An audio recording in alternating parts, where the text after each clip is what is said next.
Նաև ինչու՞ չէ ղեկավարները ուշադրություն դարձնեն։ Եվ ունեմ նաև նորից հիմնավորված մի խնդիր,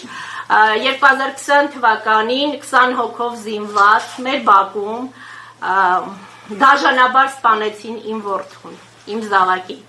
Սակայն բոլորդ էլ երևի կհիշեք, հոկտեմբերի 1-ին Արթմեդ բժշկական կենտրոնից փախավ հանցագործը պատուհանից, թե ինչպես է տեղափոխվել Արթմեդ բժշկական կենտրոն այդ հանցագործը, քանի որ ինքը ոչ մի լուրջ առողջական խնդիրներ չուներ, ես ինքս եմ այնտեղ եղել եւ ամեն ինչ լուսաբանել եւ նկարել,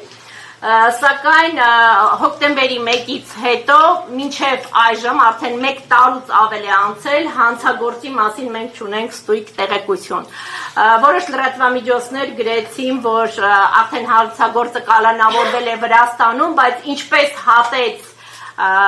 Կոստանտին Հունանյանը Վրաստանի սահմանը, այդ արդեն հարցի մյուս կողմն է։ Ես խնդրում եմ ուղղակի մեր ղեկավարությանը, որ ուշադրություն դարձնեն եւ մեզ տան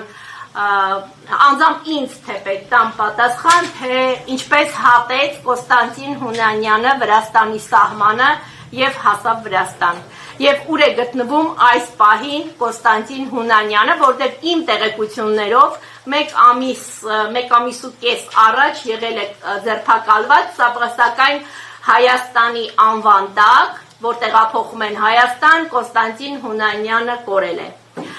Եթե կա,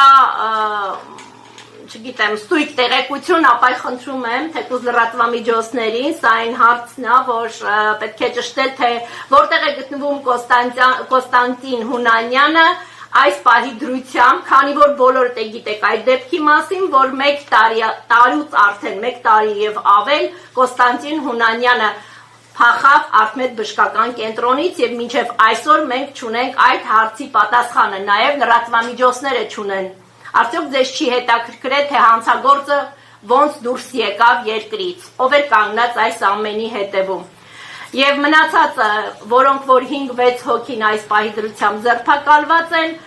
մինչև այժմ արդեն 5 տարի է անցել, դեռ դատապարտված չեն։ Եվ դրանցից մեկը, որ արդեն գտնվում է տնային կալանքում, ոնց կարելի է 8 կրակոց 1 մարդու վրա, իր երեխաների աչքի առաջ, ընտանիքի աչքի առաջ, առանց որևիցե խնդրի, եւ այս պահի դրությամբ այդ մարդասպանը հայտնվի տնային կալանքում, տնային պայմաններում, եւ ասեմ, որ իրեն հենց այդ հանցագործի մաման ինքը աշխատում է Շնգավիթ բժշկական կենտրոնում, եւ ով է կանգնած այս ամենի հետևում, ինչ փաստաթղթերի հիմքի վրա է հայտնվել այս պահին տնային կալանքում։